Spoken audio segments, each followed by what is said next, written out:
Kos itu terletak di pinggiran Sleman, Yogyakarta, tepat di antara kebun salak yang sepi dan jalan setapak kecil yang tak terlalu ramai dilalui kendaraan. Bangunannya berdiri tenang, 3 lantai.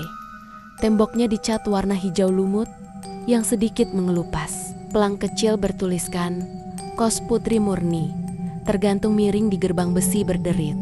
Ketika Indira turun dari motor ojek online dan menatap bangunan itu untuk pertama kalinya, ada perasaan dingin yang menjalari tengkuknya.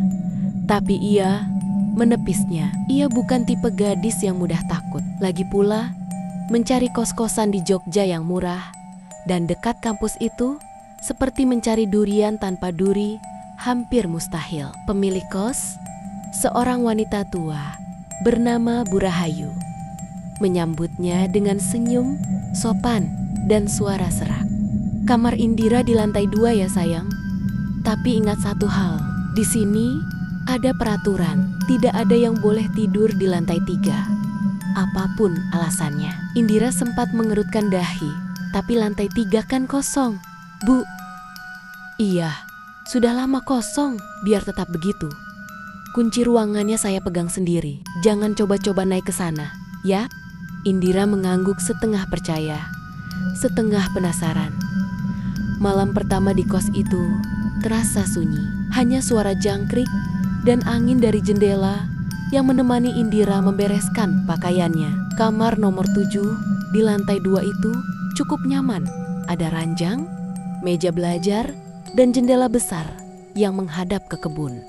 Sekitar pukul 1 dini hari, Indira terbangun. Suara derap kaki terdengar pelan, seperti seseorang sedang berjalan dengan langkah malas.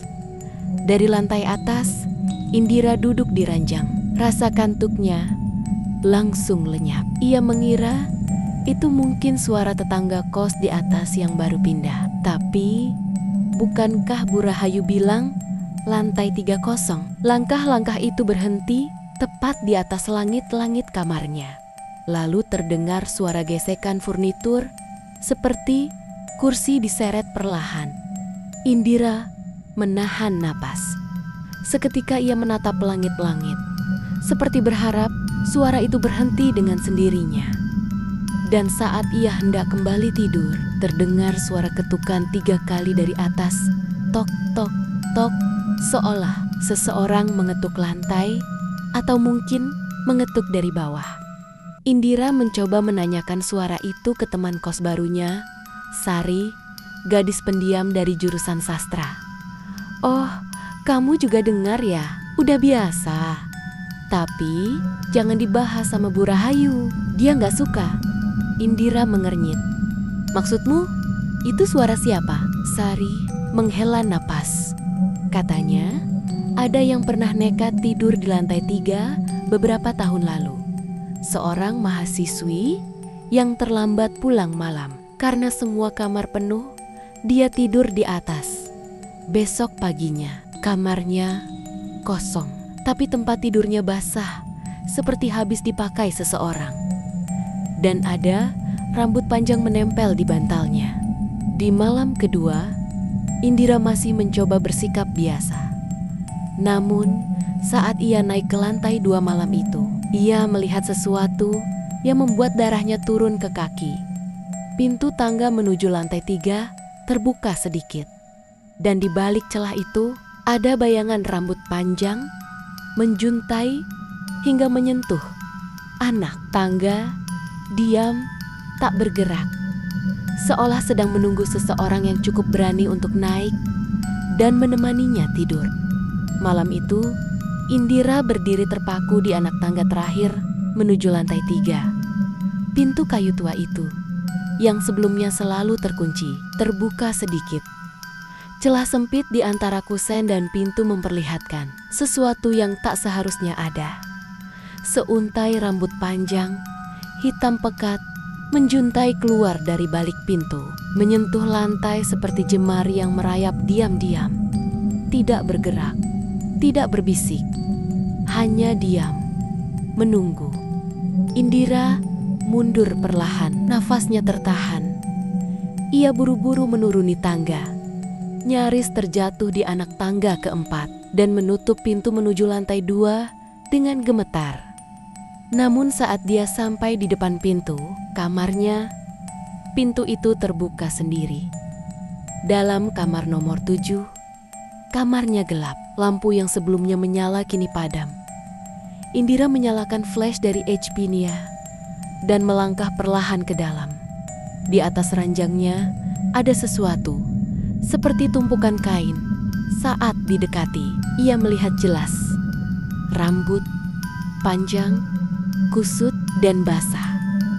Disusun melingkar seperti sarang tikus di atas bantalnya. Indira menjerit pelan dan segera menyalakan lampu. Tapi aneh, lampu menyala normal. Dan tumpukan rambut itu hilang. Tak ada apapun di atas ranjang. Keesokan paginya, pagi harinya, Indira mengadu pada Sari lagi. Kali ini, suaranya tak bisa menyembunyikan ketakutan. Aku lihat rambut di tangga semalam. Di pintu lantai 3, terus ada di kasurku juga. Kok bisa, Sar? Katanya lantai 3 kosong. Sari menatap Indira, ragu sejenak, lalu mengunci pintu kamarnya. Sebelum menjawab, aku belum pernah bilang ini ke siapapun. Tapi dulu aku juga pernah nekat naik ke lantai 3. Sekali saja. Indira menelan ludah. Aku cuma pengen tahu, soalnya dari kamar mandi kadang terdengar suara kursi diseret. Kayak ada orang. Waktu itu siang, aku naik diam-diam. Dan tahu nggak, semua pintu kamar di lantai 3 terbuka.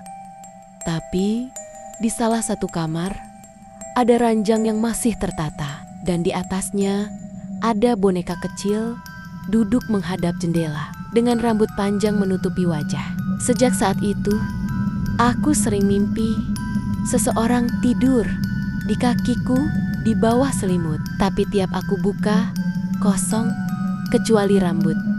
Malam ketiga, ketukan dari lantai 3. Indira tak bisa tidur. Matanya terus memandangi langit-langit, membayangkan suara langkah itu datang lagi. Dan benar saja, tepat jam 2:12 malam, suara itu terdengar. Tok, tok, tok, pelan, teratur, menggema dari atas. Lalu, seperti malam sebelumnya, suara kursi digeser. Gesekan kaki kayu. Namun kali ini disusul suara ketukan dari dalam kamarnya sendiri. Tok, tok, tok, dari dalam lemari. Indira bangkit, perlahan mendekat. Tangannya gemetar saat menyentuh pegangan lemari. Ia tarik perlahan pintunya. Dan di dalam lemari itu ada sesuatu menatap balik dari dalam kegelapan. Sepasang mata merah kecil dan rambut yang menempel di sela gantungan baju. Indira terpaku, tubuhnya kaku di depan lemari yang terbuka setengah. Di dalam kegelapan lemari, 2 mata merah kecil menatapnya tajam. Tak berkedip, suasana di dalam kamar tiba-tiba menjadi dingin, terlalu dingin, seperti ada udara mati yang memenuhi ruangan. Dan dari dalam lemari itu terdengar napas pendek, terburu-buru, seolah sesuatu di dalam sana menahan diri untuk tidak berteriak. Indira menjerit dan menutup pintu lemari sekuat tenaga. Ia berlari keluar kamar tanpa sempat mengenakan sandal, mengetuk pintu Sari dengan panik. Sari, tolong lemariku, ada yang di dalam. Sari membuka pintu dengan wajah pucat. Ia tak terlihat terkejut, lebih seperti seseorang yang sudah tahu apa yang akan terjadi. Dia sudah mulai menampakkan diri padamu, gumamnya lirih. Mereka duduk di kasur Sari. Wajah Indira masih ketakutan. Tangan dingin menggenggam segelas teh yang tak disentuh. Sari akhirnya bercerita, pelan, seperti seseorang yang telah memendam rahasia terlalu lama. Dulu, sebelum kamu datang, ada penghuni baru juga. Namanya Winda. Dia orangnya ceria, berani, tapi dia penasaran. Suatu malam dia naik ke lantai 3, sendiri. Besoknya, dia berubah. pendiam, suka mengurung diri di kamar. Kadang malam-malam kami dengar dia bicara sendiri. Lalu Sari menatap mata Indira. Dia hilang. Tiba-tiba tidak ada yang tahu kemana. Kamarnya kosong. Semua barangnya ditinggal. Tapi malam setelah dia menghilang, kami mulai mendengar suara dari lemari di kamarnya. Sekarang, sepertinya lemari itu pindah ke kamarmu. Tengah malam, kamar terkunci sendiri. Indira kembali ke kamarnya menjelang subuh. Ia menyalakan semua lampu, termasuk di kamar mandi kecil di pojok. Lemari itu masih tertutup, tapi aura mencekam tetap menggantung di udara. Ia menumpuk kursi di depan pintu lemarinya, lalu berbaring. Tak benar-benar tidur, hanya menunggu pagi. Tepat jam 3:33 dini hari, suara itu datang lagi. Tok, tok, tok. Namun kali ini bukan dari atas, bukan dari lemari, melainkan dari dalam kamar mandi. Indira bangkit perlahan, menatap pintu kamar mandi yang tertutup. Air menetes dari dalam, seperti ada keran yang terbuka. Tapi ia ingat betul, semua tertutup rapat. Tiba-tiba, pintu kamarnya mengunci sendiri dari dalam.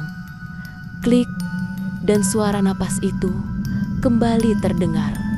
Tapi kali ini dari belakang lemarinya, seolah ada lorong atau sesuatu yang menyembunyikan jalan ke lantai 3. Indira mendekati dinding lemari, menempelkan telinga. Lalu suara kecil itu terdengar. Tidurlah di lantai 3. Indira, mereka rindu teman. Dinding di belakang lemari kamar Indira terasa bergetar halus. Seolah di balik papan tipis itu ada sesuatu yang bergerak pelan, merayap di sela-sela struktur bangunan tua itu. Suara dari balik dinding terus memanggil, "Tidurlah di lantai 3. Indira, kami sudah siapkan ranjang untukmu." Tubuh Indira gemetar. Tangannya menyentuh permukaan belakang lemari dan ia merasa sesuatu yang ganjil. Bagian tengahnya berongga. Ia dorong perlahan dan papan belakang lemari tergeser ke dalam, mengungkapkan sebuah lorong gelap, sempit dan panjang, seperti celah rahasia antara dinding bangunan. Udara di dalam lorong itu lembab, bau tanah basah dan rambut busuk menyembur dari kegelapan. Lorong rahasia menuju atas dengan senter ponsel. Indira melangkah masuk lorong itu. Ruang yang jelas tidak seharusnya ada di antara dua dinding kamar kos. Lorong itu perlahan naik, menanjak ke arah atas. Makin jauh ia masuk, suara dari balik lorong semakin jelas. Tertawa, pelan, seperti suara gadis kecil dan isak tangis di dinding lorong. Indira melihat bekas-bekas coretan kuku garis-garis panjang tak beraturan, seolah seseorang mencoba keluar atau masuk. Setelah beberapa langkah, ia sampai di ujung lorong dan menemukan sebuah pintu kecil setinggi pinggang dengan ukiran bunga teratai berdebu. Di atas pintu itu tertulis huruf pudar, "Kamar 3 bit." Kamar yang tak pernah terdaftar. Indira membuka pintu kecil itu. Ruangan di baliknya adalah kamar lengkap dengan ranjang, lemari, dan meja rias seperti kamar kos biasa. Tapi semuanya tertutup debu, seperti tak terjamah selama bertahun-tahun. Di ranjang, terbentang spray putih kotor, dan di atas bantal, tergeletak sebuah boneka. Boneka itu kecil, mengenakan baju putih sobek, dan rambut panjangnya menutupi wajah. Tangannya menghadap ke langit-langit, seperti sedang menyambut sesuatu. Indira mendekat, tangannya hampir menyentuh boneka itu. Tiba-tiba, krik, suara pintu di belakangnya tertutup sendiri. Ia berbalik, tapi lorong itu hilang. Dinding belakangnya kini utuh, seperti tak pernah ada celah sebelumnya. Indira kini terkunci di kamar 3 bit. Di sudut ruangan, ada kotak musik tua, kayu jati, hiasan ukiran naga dan bunga. Tanpa menyentuhnya, kotak musik itu mulai berputar sendiri. Lagu yang terdengar lirih, melodi Jawa kuno yang pelan dan mendayu. Dan saat lagu mencapai nadanya yang tinggi, boneka itu mulai bergerak. Kepalanya berputar perlahan menghadap Indira. Rambut panjangnya bergeser dari wajahnya, memperlihatkan mata kosong berongga yang menghitam dan pipi yang retak seperti porselen tua. Dari mulut boneka itu mengalir suara yang tidak seharusnya keluar dari benda mati. Tidurlah, karena jika tidak, mereka akan bangunkanmu dengan cara mereka. Lampu di kamar itu padam seketika. Kotak musik berhenti dan pintu terkunci tanpa suara. Indira kini sendirian di kamar yang tidak terdaftar, di lantai yang tak boleh ditinggali, dan di belakang lemari seseorang sedang merangkak mendekat. Kamar itu dingin seperti ruang mayat. Indira berdiri membeku. Boneka di atas ranjang kini duduk sendiri dengan kepala miring dan senyum halus yang tidak ada sebelumnya. Indira mencoba membuka pintu, tapi tak ada gagang. Dinding sekelilingnya berganti tekstur, berjamur, berlendir, dan bernafasya. Dinding itu seperti menyesuaikan napas dengannya. Di meja kecil, ia melihat foto lama. 4 gadis berseragam putih abu-abu tersenyum lebar.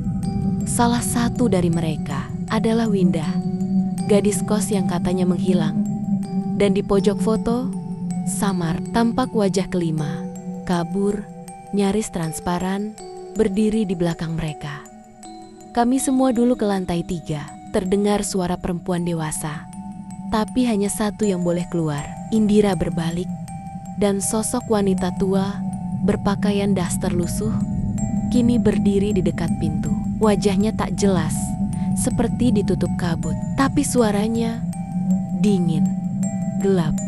Indira tak bisa melihat apa-apa, tapi ia bisa merasakan sesuatu. Udara menjadi tebal, seperti kabut yang lengket dan berbau anyir.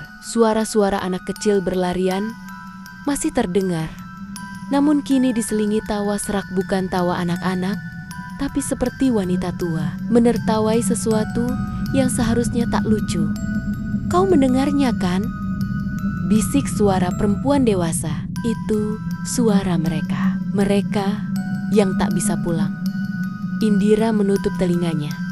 Namun suara itu tetap merasuk. Ia meraba-raba dinding, tapi setiap jengkal ruangan kini terasa seperti daging hangat, basah dan berdetak pelan. Terjebak di perut kos. Kamar 3 bit telah berubah. Bukan lagi ruangan sempit dengan ranjang dan lemari, kini menjadi sebuah lorong panjang, merah, berdenyut, seperti organ dalam tubuh manusia. Langkah Indira berat, tapi ia tahu, diam berarti mati. Di sisi-sisi lorong, menempel wajah-wajah, mata terbuka lebar, namun mulut terkunci seolah dijahit. Mereka bukan hantu, mereka adalah yang tersisa. Indira menyadari satu hal. Kamar 3 bit bukan hanya tempat terkutuk, ia adalah gerbang. Sebuah ruang penyimpanan jiwa, jiwa yang pernah melanggar larangan. Indira akhirnya sampai di ujung lorong. Di sana berdiri sesosok wanita, berpakaian kebaya lusuh, wajahnya setengah membusuk, satu matanya berlubang. Tapi senyum di bibirnya manis dan palsu. Akhirnya kamu datang, nak, katanya. Sudah waktunya kamu mengambil alih tugas ini. Di belakang wanita itu terdapat cermin, cermin besar. Tapi cermin itu tidak memantulkan Indira, melainkan memperlihatkan kamar kos dari masa lalu. Terlihat Sari duduk menangis, memanggil-manggil nama Indira di dunia nyata. Satu-satunya cara keluar adalah jika ada yang menggantikanmu, ucap wanita itu tenang. Atau kamu memilih menjadi penjaga selamanya. Wanita itu mengulurkan tangan, dan di telapak tangannya muncul pisau kecil berkarat. Tanda tangan darah saja, lalu kau bisa kembali. Tapi hanya tubuhmu. Jiwamu akan tetap di sini, menjaga. Indira gemetar, tapi sebelum ia bisa memutuskan, tiba-tiba dari arah belakang suara retakan tembok terdengar. Sari muncul dari celah rahasia di balik lorong. Wajahnya panik. Ia meraih tangan Indira. Namun wanita tua itu kini berdiri di antara mereka. Mata lubangnya menatap Sari. Dan dari punggungnya muncul lengan-lengan hitam seperti akar, menjulur ke segala arah. Sari melempar sesuatu ke arah Indira, kalung tasbih milik almarhum nenek kos yang dulu katanya dikeramatkan. Saat kalung itu menyentuh lantai, lorong bergetar hebat, cermin pecah, teriakan jiwa-jiwa jang terperangkap memenuhi ruang.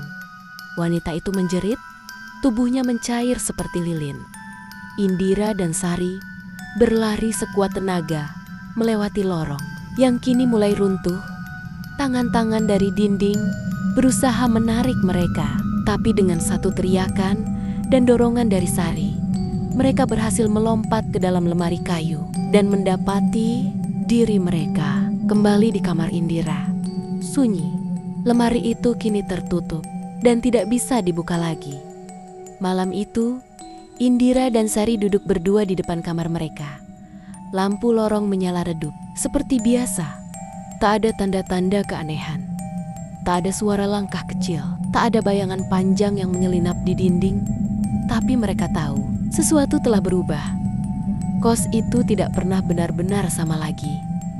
Keesokan harinya, Indira memutuskan untuk pindah. Tanpa pamit, tanpa pesan. Sari hanya mengangguk, memahami. Mereka tidak bicara soal malam itu lagi. Pak Hadi, penjaga kos, hanya menatap kosong ketika melihat Indira lewat sambil membawa koper. Sudah tahu ya, gumamnya pelan. Memang tak semua yang tinggal di sini bisa pulang. 2 minggu kemudian, kamar 3 bit dibuka kembali. Seorang penghuni baru datang mahasiswi, jurusan psikologi dari luar kota. Ibu kos menyambutnya ramah. Kamar 3 bit ya dek, baru dibersihkan kemarin. Ingat ya, kalau malam, jangan naik ke lantai 3. Apalagi tidur di sana sendirian. Gak bagus. Gadis itu hanya tertawa kecil. Katanya, ia tak percaya hal-hal mistis. Kos ini kelihatan biasa saja. Katanya, terlalu tenang. Malam pertama ia tidur di kamar 3 bit. Angin bertiup pelan dari ventilasi yang tak pernah terbuka. Dan dari lemari tua di sudut kamar terdengar ketukan 3 kali. Disusul suara kecil, nyaris seperti suara anak-anak. Halo, kakak yang baru, sudah waktunya kamu menjaga gantian.